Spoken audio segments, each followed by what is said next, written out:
Ngayon, muli na naman tayong lumabas sa kalawakan, no? Tapos muna tayo mag-usap about sa ating karagatan. Labas muna tayo sa kalawakan. Mula rito kay Random Pinas, mga kapatid, no? Hinihikayat kita, huwag mong kalimutan mag-subscribe sa kanyang YouTube channel. Nakalagay po ang link sa ibaba ng video panonoorin natin, no? Anong gagawin ng Earth? Anong gagawin natin bilang mga tao sa unang alien contact? Uy, napakagandang tanong nun ah. If ever, mga kapatid, na bigla talaga silang sumagot o mag-reply sa atin, ano ang ating magiging reaksyon? Paano to tatanggapin na human race, no? Yan ang ating aalamin at bibigyan ng reaction video.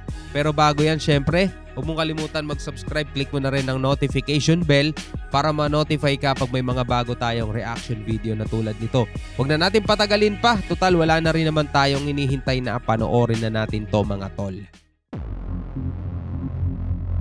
August 15, 1977. Isang ordinaryong araw para sa Big Ear Radio Telescope ng Ohio State University. Sa araw-araw na pakikinig nito sa kawalan ng kosmos, ang The Great Silence ang nananaig. Minsan may naririnig, solar bursts, solar death explosions, at may ingay na residente ng planetang Earth. Pero ng araw na yon, sa direksyon ng Sagittarius Constellation, may narinig na kakaibang signal ng radio telescope at wala itong kaparehas. Nang mapansin ni Jerry Eman ang napakaayos at tila sinadyang signal sa isang computer printout ng radio data, isinulat niya ang isang salita. Yan ay ang salitang wow. At yan ang nagbigay ng pangalan sa discovering ito na ngayon ay kilalang The Wow Signal. 72 seconds ang tinagal ng signal at hindi na muling na-detect pa. Ilang beses nang sinubukang bigyan ng paliwanag ang pinagmulan ng signal, kabilang dyan ng paliwanag na maaaring ito ay man-made. Ang hindi random na nature ng signal nagsasuggest na artificial ang origins nito. Dahil dyan, may mga naniniwalang maaaring nanggaling ito sa ibang intelligent civilization sa space. Ilang beses sinubukang hanaping muli ang signal at kahit walang ibang ebidensya tungkol sa signal, nananatiling unexplained ang wow signal. Ito na siguro ang pinaka-nalapit nating pagkakataon para makipag-usap sa ibang potentially intelligent life form at maaaring ito lamang ang tanging pagkakataon.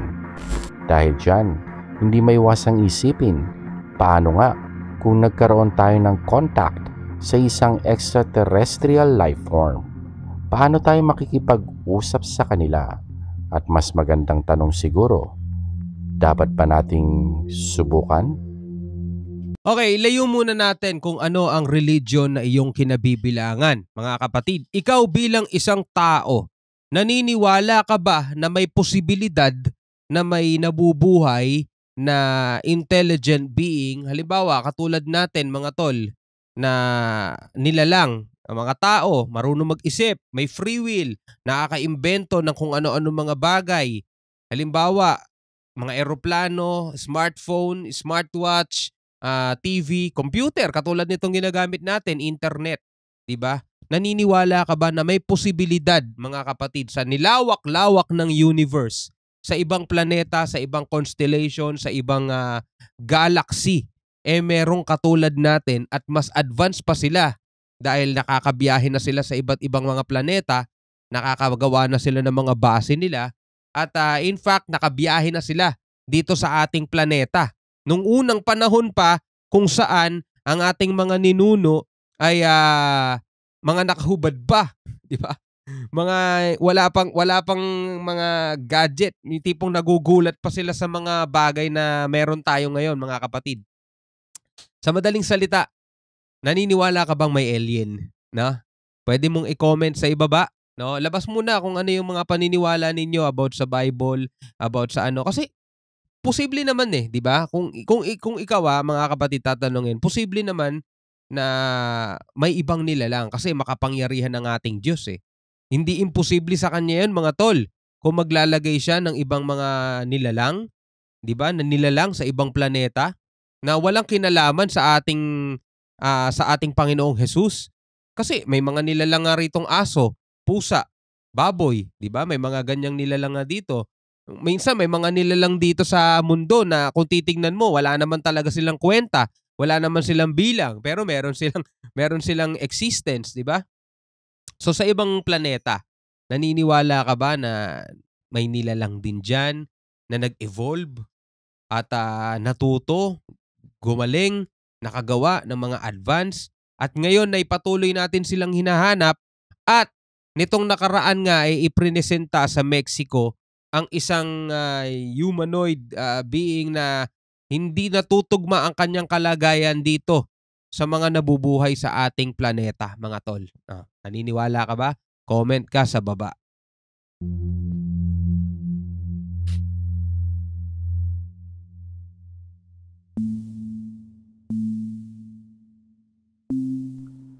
Dapat nga ba tayong maghanap at subukang makipag-usap sa isang intelligent extraterrestrial life form? Malaking tanong yan. Sa ating history kasi, hindi naging maganda ang naging relasyon ng discoverers at ng discovered. Yeah. Kung sino man ang may kakayahang mag-explore, kadalasan sila ang technologically superior. At ang mga nadiskubre, walang kakayahang may pagtanggol ang kanilang mga sarili laban sa mas technologically superior na explorers. Kung may isang intelligent life form ang may kakayahang makapaglakbay papuntang Earth mula sa isang malayong galaxy, ang kanilang technological advancement sobrang layo sa atin. Yeah. At sa ganyang senaryo, Sigurado yun. aasa tayo sa kanilang awa. Sila ang mamimili kung gugustuhin nilang maging mananakop o maging kaibigan. Binalaan na tayo ni Stephen Hawking tungkol dyan. Pero huli na, TV, satellite communications, sa loob ng lagpas 70 years, sinadya man o hindi, ang ingay natin naglalakbay na sa space. At ang posibleng unang marinig nila mula sa ating civilization ay ang speech na ito ni Adolf Hitler. Mula yan sa opening ceremony ng 1936 Olympic Games. Yan ang unang telecast radio signal na kaya makaabot sa space. Nang dahil sa ating radio technology, maliwanag kung nasaan tayo sa cosmos. Kaya't hindi na importante kung may nakikinig ba sa atin. Mas importante siguro ay matiyak nating tamang mensahe ang inilalabas natin sa space. Mensaheng magsasabing hindi tayo mapanganib at accurate na representation sa kung sino tayo. Maaari namang ang isang advanced civilization na may interstellar travel capability ay lagpas na sa ideya ng aggression. Hindi kagaya natin. Ang ating aggression ay dulot ng ating paghahanap at pagprotekta ng resources dahil alam nating limited ang mga ito. At kahit ganyan rin ang dapat ay nararanasan ng isang extraterrestrial civilization sa simula, kung umabot na sila sa puntong kaya na nilang maglakbay sa mga bituin, maaaring nakahanap na sila ng paraan para magkaroon ng infinite source ng energy. Ang isang civilization na sapat lang ang resources, malamang ay walang sapat na resources para makapaglakbay sa ibang planetang light years ang layo. At dahil nga light years ang layo, mga tol, naiisip ko rin, yung mga signal na rinig natin sa kanila, hindi instant yun. Naglakbay na yun ng light years din. So halimbawa nakadetect tayo ng signal, hindi bagong signal yan. Siguro yung signal na yan ay nakalipas na ng mga libong taon na. For example, ang layo sa atin ng isang planeta na may intelligent life. For example lang kung ang radio wave ay kasing bilis ng liwanag din, yun na lang din muna yung pagbasehan natin. Kung halimbawa ang radio wave ay sing bilis ng light. So meron siyang halimbawa ang layo is 1,000 light years. 'Di ba? 1,000 light years away. So bago pa natin marinig yung radio wave na yon, 1,000 years na yung nakalipas. 'Di ba? Kung ang layo nun billion light years. 'Di ba? Di billion years ago na rin ang nakalipas. Baka yung planetang yun sumabog na. Baka wala na, hindi na nag-e-exist bago pa natin marinig yung nila, yung radio wave nila. Kasi may posibilidad na ganun dahil nga sa laki at lawak ng ating universe, 'di ba? Yung mga ibang siguro yung mga alien na nandirito, baka nauna pa yung sibilisasyon ng mundo nila kaysa sa mundo natin, 'di ba? At pasira na yung mundo nila kaya naglakbay na sila at nakarating na sila rito, wala na silang babalikang planeta kasi sumabog na billion years ago na nakalipas. 'Di ba? Posible 'yon mga tol. 'Di ba? Kasi kung babasahin mo sa Bible ng pasimula, 'di ba? Wala pa yung mundo natin, wala pa nga yung mundo natin, 'di pa nag-e-exist, pero yung universe kaya nag-e-exist na kaya nun? O yung ibang planeta kaya nag-e-exist na kaya nun? Well, ikaw na bahala humusga, 'no? Kasi mga tol, ang Bible natin ay ginawa 'yan para dito sa ating mundo lang, 'no? Hindi sakop ang ibang planeta. Hindi na sakop 'yun, 'no? So, yung mga ganyang tanong hindi na abot din ng ating kaisipan, 'no? Tanging Panginoon na lang talaga ang nakakaalam, 'no? Tuloy natin. Pero paano nga ba tayo magpapadala ng mensahe? Magandang simula ang wow signal. Ang wavelength ng radio signal na ito nasa 21 cm. Ginagamit na sukat sa pagmapa ng universe. Ang 21 cm wavelength na yan kilala bilang hydrogen line. Ginagamit ang hydrogen line dahil ang hydrogen gas ang pinaka-abundant na element sa universe. Makikita yan kahit saan sa universe. Kaya't sa pagbabago ng energy state nito, ang nai-emit na electromagnetic radiation, malaking tulong para sa mga astronomers. Inaasahan ng mga scientists na kung may ibang advanced civilization sa universe, ay makikita rin nila ang significance ng 21 cm signals. Kapag alam na natin kung paano natin ipapadala ang mensahe, kailangan nating alamin kung anong magiging laman nito. At kailangan nating alalahanin na ang civilization na gusto nating kausapin ay maaaring mas advanced ng malayo kaysa sa atin. Kung ganoon nga, maaaring mas madali sa ating maglagay ng mensahe dahil kung advanced nga sila, malaki ang tsansang kaya nilang ma-decode ang ating transmission. May mga mensahe naman na tayong naipadala sa space. Andyan ang Arecibo message at Golden Plagues na bitbit ng Voyager crafts. Ang mga mensaheng laman nito, subjective. Maraming paraan kasi na pwede itong ma-interpret. Kung ipapakita mo ang laman nito sa iba't ibang tao sa buong mundo, maaaring iba-iba ang kanilang conclusion. Kaya't kung tayo mismong mga tao na siyang gumawa ng mensahe ay maaaring i-interpret ito sa iba't ibang paraan, paano pa kaya kung ibang species ang susubok intindihin ang mga ito? At paano natin masasabing ang extraterrestrial life ay may parehas na visual senses gaya natin o kahit anong senses? Paano kung ang mga ngiti sa mga imahe sa Golden Plagues ng Voyager 1 at Voyager 2 ay senyales pala ng pagsalakay sa ibang planeta? Sadyang hindi natin alam. Nakatuon kasi tayo sa karanasan natin bilang isang species at maaaring hadlang yan sa komunikasyon. Ang ating mensahe dapat objectively universal. Wala dapat tayong assumptions na ang mga experience natin sa Earth parehas lamang ng sa kanila. Sa ngayon ng math at ilang branches ng science, ang masasabi nating totoong universal.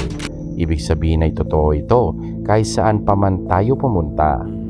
Gaya ng Pythagorean theorem, totoo ito sa Earth at sa buong universe. Well, sa pagkakaalam natin, ang ganyang mga bagay ang pinakamagandang paraan para makipag-communicate sa mga civilizations na hindi nating kaparehas. At kung posible ay hindi dapat random ang mensahe. Dapat paulit-ulit. Lalaki kasi ang tsansang madetect ito kung paulit-ulit ang pagpapadala ng mensahe. Gaya ng wow signal, hindi na muli ito na-detect. Random kasi at hindi na umulit pa. Kung posible, hindi din dapat time-dependent ang mensahe. Napakalaki kasi ng universe. Sa laki ng distansya ng mga interstellar bodies, maaaring abutin ng ilang libong taon bago sila makapag-reply. Yun yung sinasabi natin kanina, no? Sa sobrang laki. Halimbawa na lang kung nung panahon ng mga dinosaur, yung mga roar nila ay napupunta sa outer space, baka yung ibang planeta ngayon pa lang nila narinig yung roar ng isang T-Rex, no? At pagpunta nila rito, wala nang mga T-Rex, ubos na. Ganon mga tol. Sa haba ng panahong iyan ng Earth at ang tao, malaki na ang nagbago. Kahit ang speed of light, tila mabagal kapag layo ng distansya ng mga interstellar bodies ang pinag-uusapan. Tama. Yan at ang iba pa ay ang mga detalyeng kailangan maging parte ng isang uri ng protocol na maaari nating magamit sa tuwing magpapadala tayo ng mensahe sa space. Kailangan din nating alamin kung sino, kailan, at ano ang magre-represent sa atin sa napaka-importanteng mensaheng ito. Sa ngayon walang protocol, walang batas, kahit saang bansa, wala. Pero paano kung bigla na lamang silang lumitaw? Paano kung nakikinig na pala sila sa atin sa unang television broadcast na umabot sa space at mula noon, naglalakbay na pala sila papunta dito? Meron bang post-detection protocol? Sinong kikilos? Sinong magdedesisyon? Theoretically, ang SETI sana, Search for Extraterrestrial Intelligence, at meron nga silang protocol. Ang ganyang senaryo, makikita mo sa pelikulang Arrival. 12 UFOs, lumapag sa 12 different places sa Earth. Makikita ang gobyerno, hindi alam ang gagawin. At ang naging frontliner sa pelikula, hindi mga tangke at sundalo, kundi mga cryptologists, linguistics, theoretical physicists na siyang susubok mag-decode o mag-decipher ng kung anumang mensaheng daladala ng mga aliens. Sino-linguistic o alien language ang magiging unang prioridad sa mga unang araw pagkatapos ng first contact.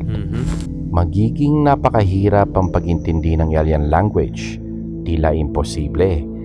Maaring ibang-iba ang kanilang lingwahe kumpara sa atin. Malamang. Maaring walang natural na sense of grammar.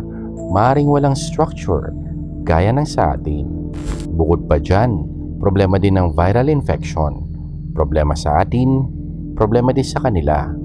Bago magkaroon ng viral transmission, kailangan ay biochemically similar sila sa atin.